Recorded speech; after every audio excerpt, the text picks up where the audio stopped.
Evening, Edgar. Could I get your professional opinion? Please speak, but I have something important to tell you. This strain of flu, it's very different from the one I saw in Europe. It's downright peculiar. Really? What makes you say that? I never saw symptoms like this when I was in France. Not at all. I see. Do you have anything more to go on?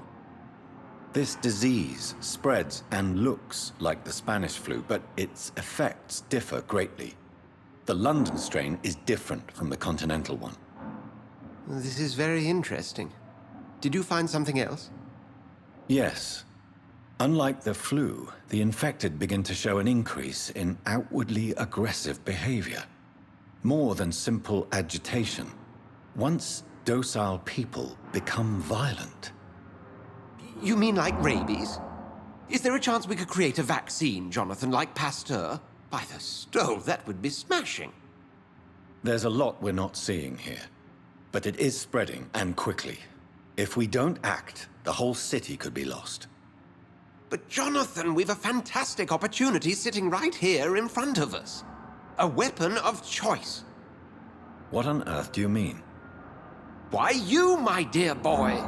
With your expertise and your blood, we could isolate the properties that course through your veins. Think about the possibilities. Admit it did occur to me. Blood seems to be the common factor in all of this.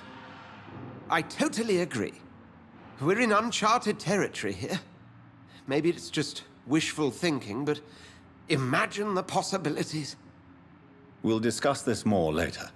Thank you for your time. No, thank you, Jonathan. But as I said, I needed to talk to you. I have some rather bad news. Yes? I'm afraid it's your sister. My sister? She's to be buried this evening at Whitechapel Cemetery. Your mother published the obituary this morning. I see. I'm sorry, Jonathan. Please accept my condolences.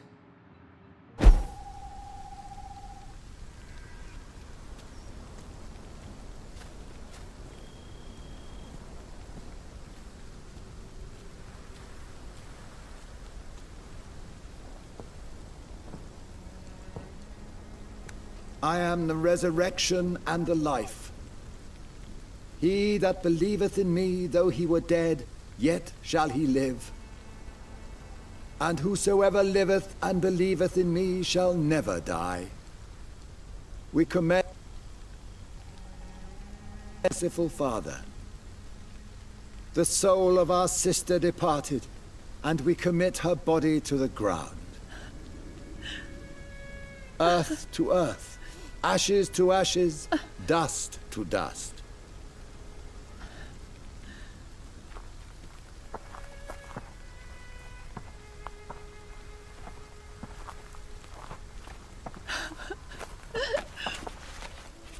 Why kill my Mary and stick her here in this cold, god-awful place?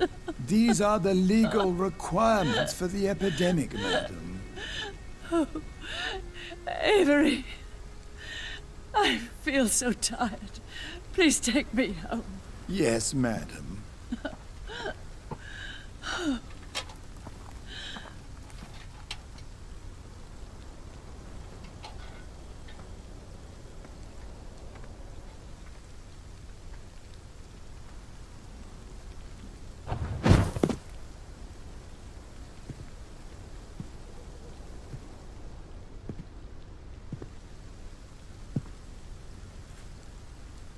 Oh, Mary. What have I done?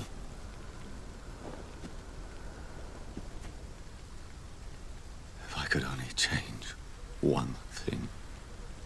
One thing. This is a nightmare. Jonathan, there is nothing you can do but accept it.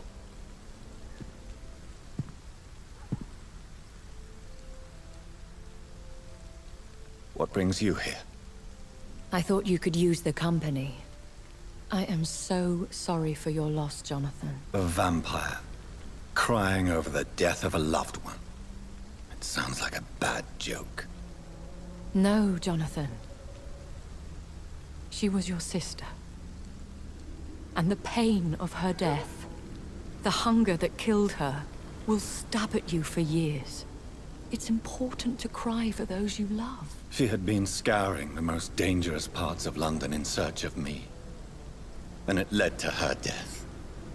Jonathan, don't. I still hear her last thoughts. They echo in my head. Her mind shattered, and it haunts me. Jonathan, stop. Listen carefully. You must come to terms with this. You must learn to live with what happened. I'm learning. Every night is a new lesson. What I am, what I must do to survive. But my sister, she shouldn't have suffered because of my weakness. Don't you see? You're doing the work of our enemies, feeding your remorse. We are weakest when we grieve, and the guilt blurs our senses. And so this is why you're here. To warn me. You've felt this pain yourself. You too have endured this. I don't want to lose you, Jonathan. I've lost so many friends. Loved ones I cherished.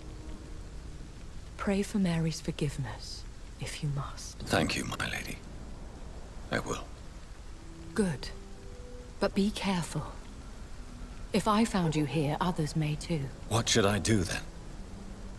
St. Mary's Church is not far from here. Go there and make your peace.